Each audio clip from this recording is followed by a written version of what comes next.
Alright, we're going to be doing the install of the motherboard into the case now. Alright, so we've referenced the manual, and so we now know where the different connections go. So we're going to do those one by one right fast. I've got them all loose around right here, so let's see. So we got the power LED. So if we look at the manual, power LED positive is the top corner of this. Power LED negative is the one right next to it. Alright, let's get the next wire. What's the next wire we're pulling up here? We got our reset switch. Let's see, reset switch goes right onto those two. So that's right now goes over one, so it's on these two. Alright.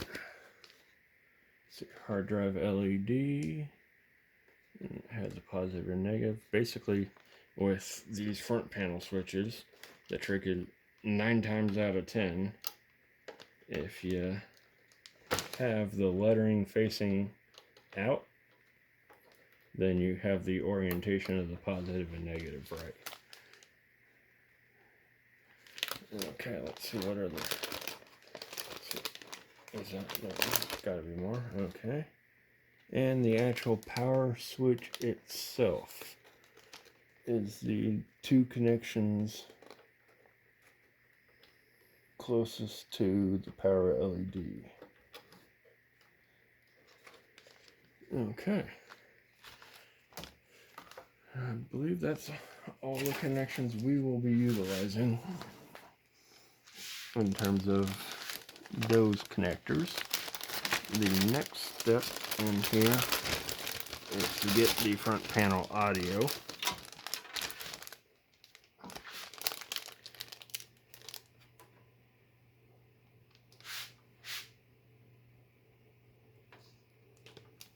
Which is this guy right here, if I'm a betting man.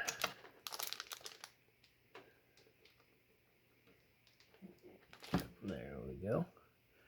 Alright, and he has some extra chassis fans and a bunch of USB 2.0 stuff, but we aren't using any of that. So now we've got all of our front panel connections, and we'll tuck them up nicely and cleanly. But for right now, we're gonna come over and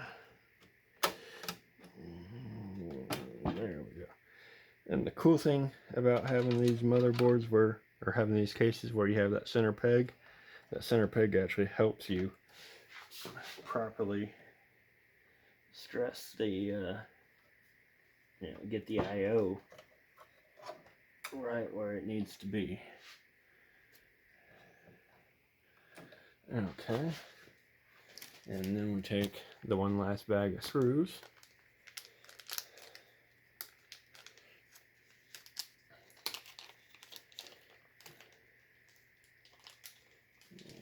Okay, let's dump them all out here so that we have easier work.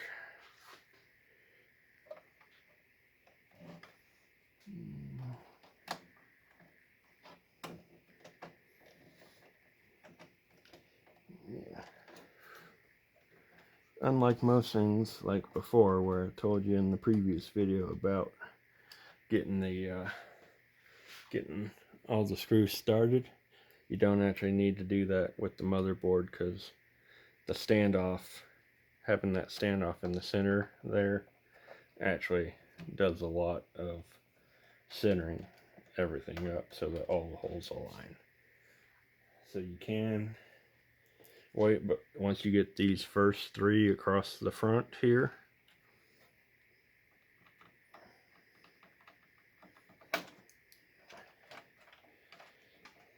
once those three are lined up, there's no way any of your other screws don't line up. So there is no reason to hold out and try to get all the screws started and then going back and torquing them all down, because you're good to go once those first 3 are in place.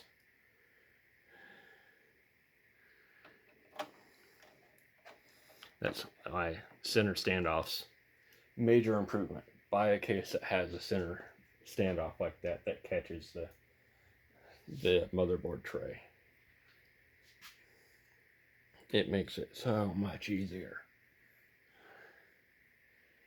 Alright, now comes the tricky part. Getting down on that screw head there. I got really big hands. I swear, if you got like a little kid, that's the one for the little kid to do.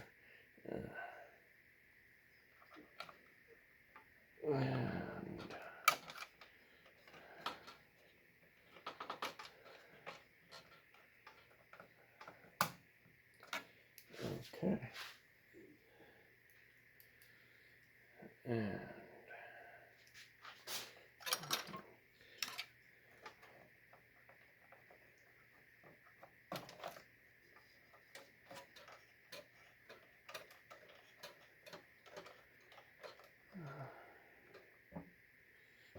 okay. And that gets all the screws holding the motherboard in. And we're going to go ahead and plug this fan into this chassis fan header.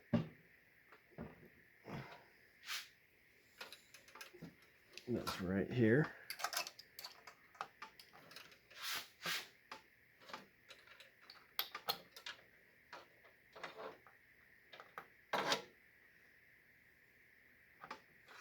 Alright. And then tuck the excess wire away for right now. Alright. And we're getting close to the end of time.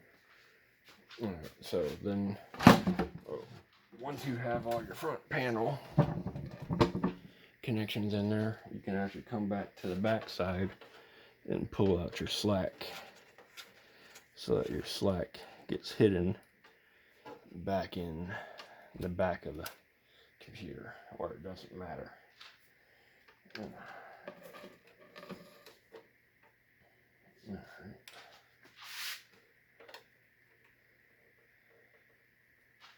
And then we're going to go ahead and shove our power for the CPU.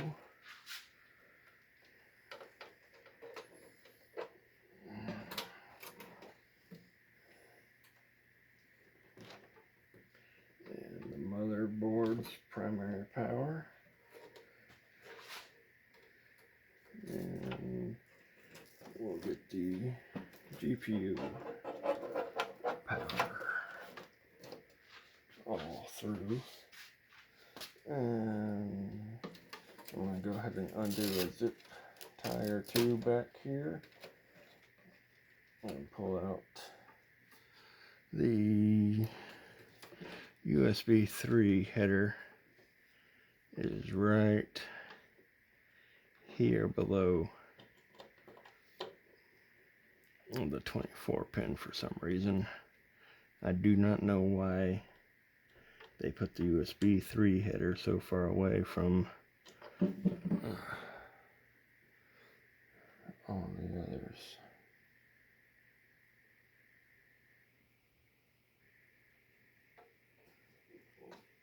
Okay.